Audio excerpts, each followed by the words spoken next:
Hello.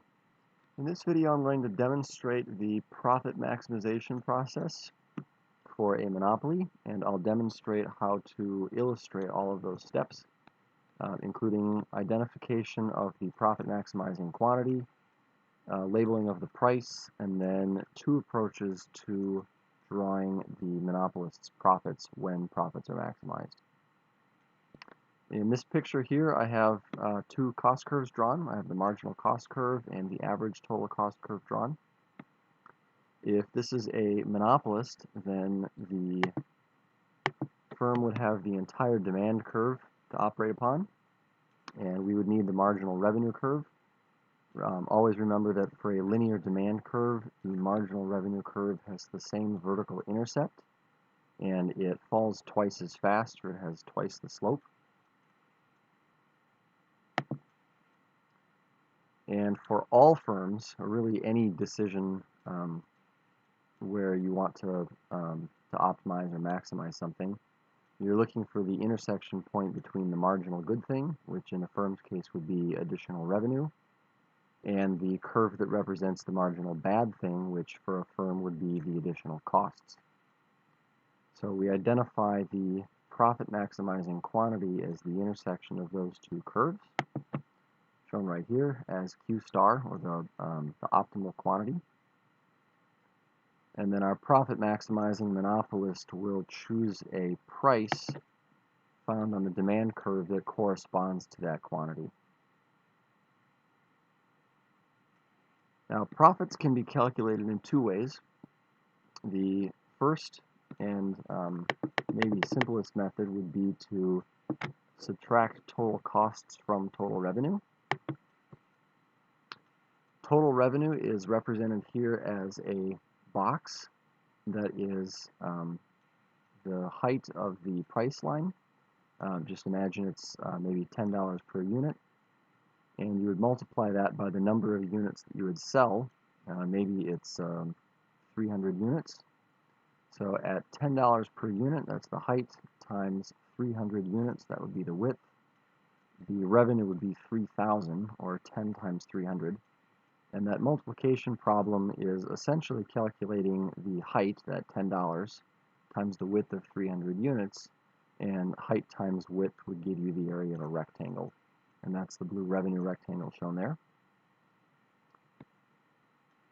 Total cost, likewise, would be the product of the cost per unit, which would be the height indicated by the average total cost curve at the quantity, times the number of units that are being produced, and again, height times width would give you the area of a rectangle, shown here as green. And then if you subtract the total cost box from the total revenue box, what's left will be profits, shown here as the black shaded area. Notice again that this is also a rectangle. Now, the other way to draw profits would be to calculate this formula here, Q times, and then in parentheses, price minus average total cost, where of course average total cost would correspond to the quantity that you're producing. And a nice way to interpret this as the blue thing in parentheses there, price minus average total cost, is the profit per unit. That is, price is the revenue that you're taking in per unit, sometimes it's called average revenue, minus ATC is the cost per unit, that will give you profit per unit. And then if you multiply that by the number of units, that will give you total profits. So to illustrate that calculation, this green arrow here represents the quantity. Again, notice that that's a width of something, and it's a horizontal distance. The thing in blue is the difference between the price that the firm would charge and the average total cost for the quantity that's producing, and that's the blue vertical distance shown here. And if you multiply those things together, again, a vertical distance times a horizontal distance, it's kind of like a height times a width, you get the area of a rectangle. And if you remember the rectangle that we drew when we were illustrating total revenue minus total cost, it's the exact same rectangle. So this is sort of a shortcut of not having to draw those two rectangles, although you get the same answer either way.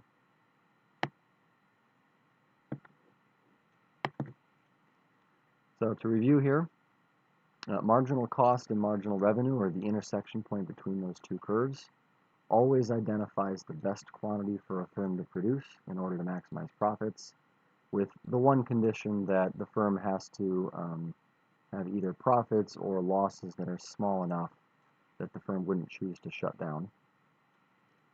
And then once you've determined how many units the firm should produce to maximize profits, you can draw those maximized profits either as the total revenue rectangle minus the total cost rectangle, or you could draw profits as the quantity times the profit per unit, calculated as price minus average total cost. Now, this is the sort of process where you need to really practice the steps and make sure you understand everything well. Practice is always powerful, so here are a couple other exercises for you to work on your own. Here I've got different shaped cost curves. I have an average total cost curve that is always downward sloping, and marginal cost is horizontal and below it.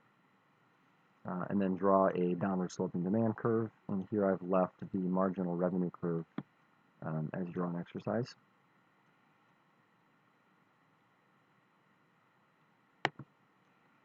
Here's a second exercise, and this one I've drawn the marginal revenue curve for you because its location is very, very important.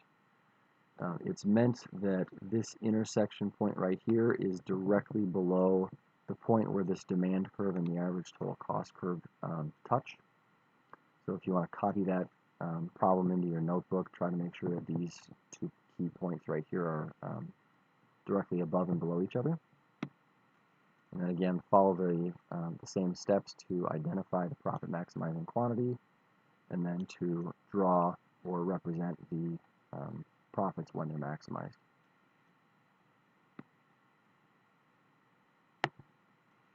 And then as one final exercise, this is a little tricky, although maybe you'll recognize that you've actually done this problem before. Imagine this is a monopolist where the demand curve is horizontal, or at least it's some kind of firm that faces a demand curve like this. Excuse me.